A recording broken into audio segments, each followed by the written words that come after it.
Welcome back. You're watching KTN Business Today with me, Abi Agina. To the North Rift now, where farmers are vowing to ignore a government appeal to sell their maize to the National Cereals and Produce Board. The farmers, who are still recovering from a prolonged drought, are upset about what they see as low prices offered by the Cereals Board. Their fears have grown since the weatherman warned of the possibility of another drought in early 2018. Shadrach Miti reports from the country's bread basket. It is harvest time and grain farmers across Rift Valley are busy, reaping the fruits of their labor as they wipe away the sweat of their toil. 2017 has been a year of mixed fortunes to them. Prolonged drought and unpredictable rains, the two main factors that conspire to greatly affect this year's output. Naomi Kipchumba is a farmer in Maibeki village, Moibeni constituency, Uasin Gishu County. 60 bags of maize is the total harvest she got from her 3-acre farm. And as she continues to winnow, dry and pack her produce in sacks, she is a sad farmer after this year's harvest dropped significantly. Previously, her yields from the same 3-acre piece of land stood at between 120 to 130 bags of maize. Mafuno mwaka hii sio vyema kabisa. Hata sisi ni afadhali, kuna wengine hawakuenda shamba. Kuna watu kabisa hawakufuna.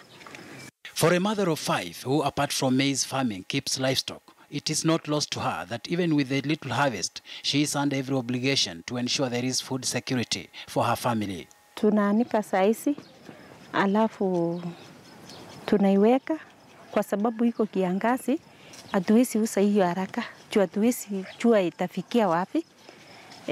Sasa tutaweka na singine lazima tuuse kwa sababu tutakata kidogo ya kuuza ya school fees na mahitaji kidogo pia itarudi shamba. Already the meteorological department has warned of another drought early next year, and Naomi alongside other farmers say they are well prepared for it. Tumejiandaa kwa nika hii yenye tuko nayo, alafu tuweke tawa, tuweke kwa store.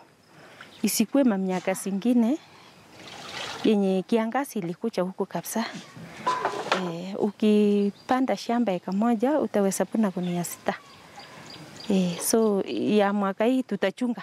Whereas for Naomi, this was in the best year for crop yield, other farmers like Samuel Kisang feel otherwise. Samuel, who does both crop and animal farming in Maibeki, limits his output comparison to just 1 year back. He feels this year's yield was good and even surpassed his expectations, after a 6-acre piece of land gave him 156 bags of maize compared to just 71 bags last year.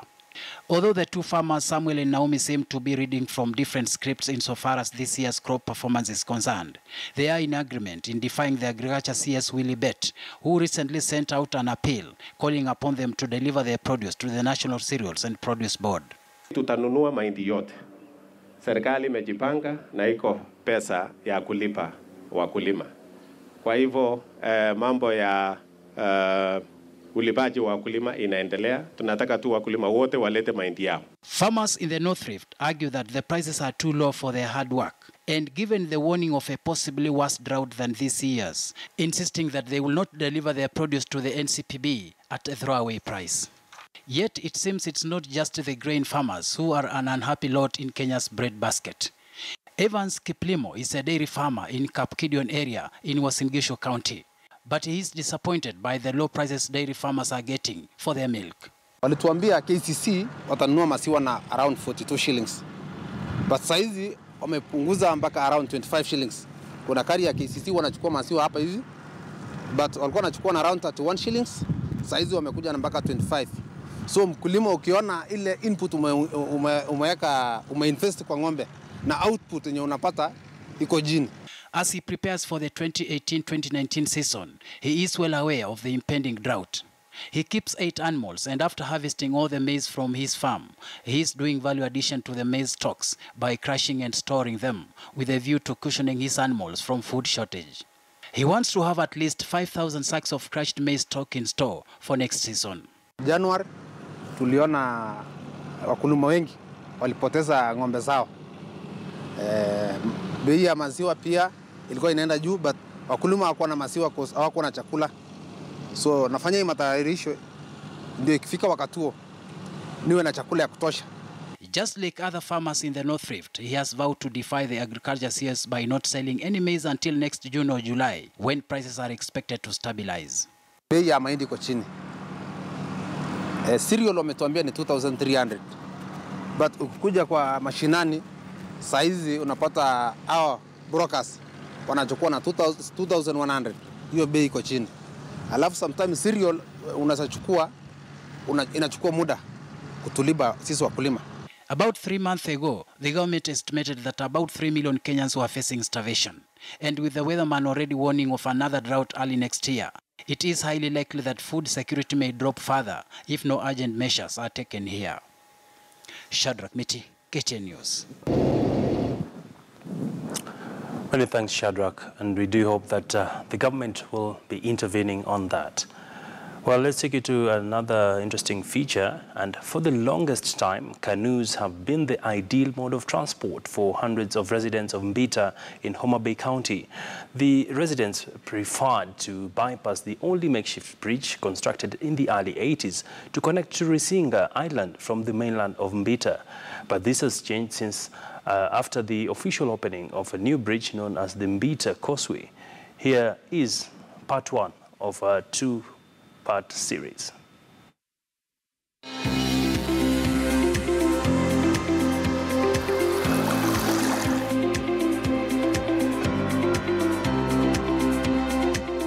Kabla ikuje kujengwa tulikuwa na shida nyingi sana. Kitambo watu walikuwa wanakufa kweli wakivuka ng'ambo ile.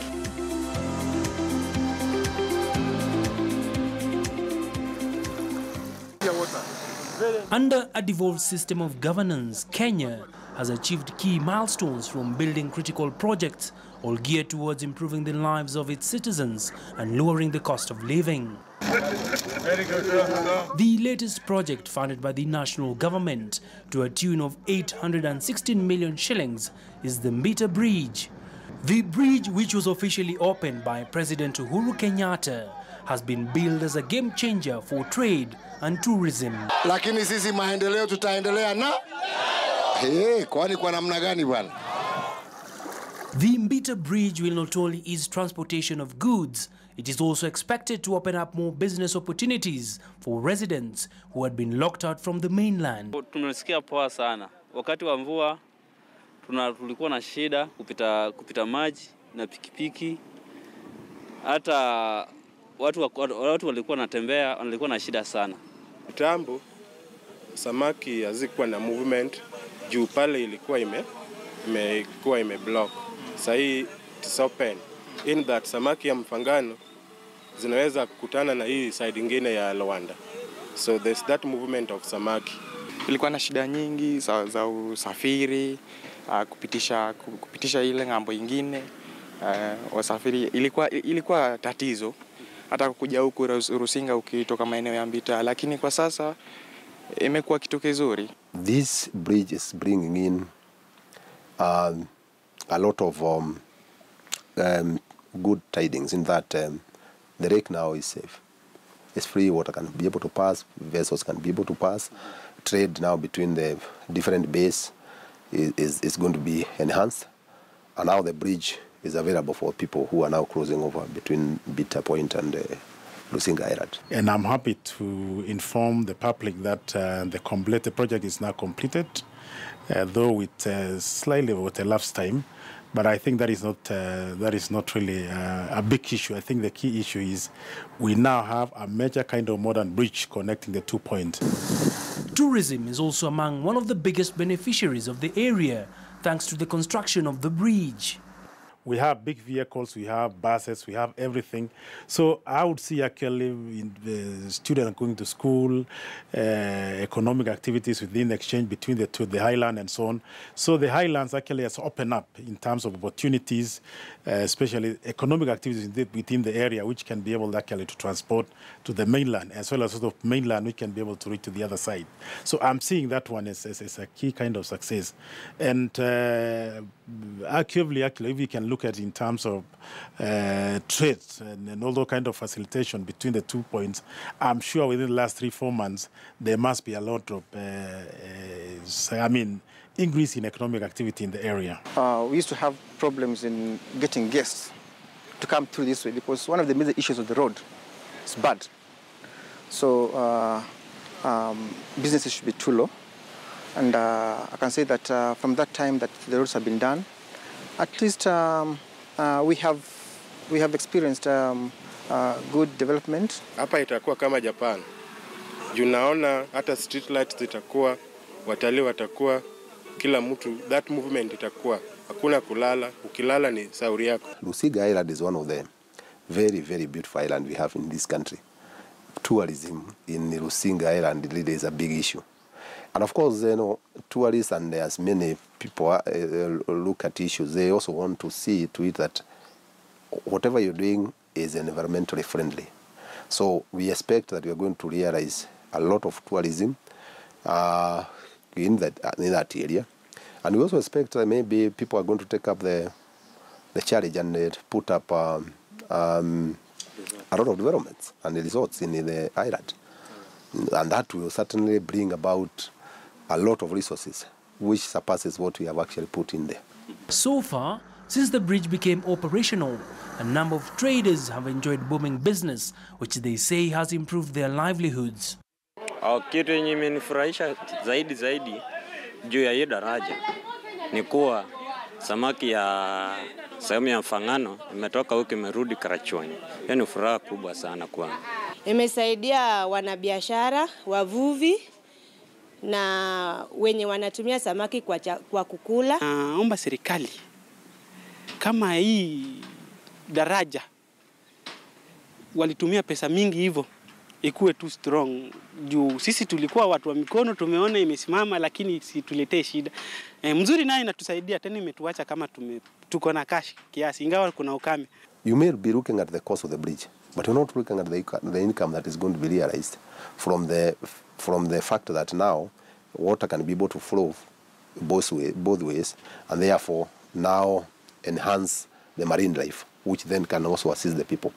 In addition to the fact that now even trade, because now that cost we actually had prevented the way you actually close from this end to the other end. Sure. Now that it is open, so the trade between along the shores of the lake is also going to be enhanced. Over the last 3-4 years, a lot of work has gone into infrastructure. In fact, part of the budget, which is close to about 770 billion, is actually going to infrastructure docket. And that again shows the importance in which if we have to build up any kind of industrial take-up, any kind of any socio-economic kind of take-up in future, we must have a base which can be able to support those kind of base. Water vendors and long-distance transport companies have also reported an increase in the number of trips made as a result of the bridge and access roads. It has reduced the cost of doing business and improved their earnings.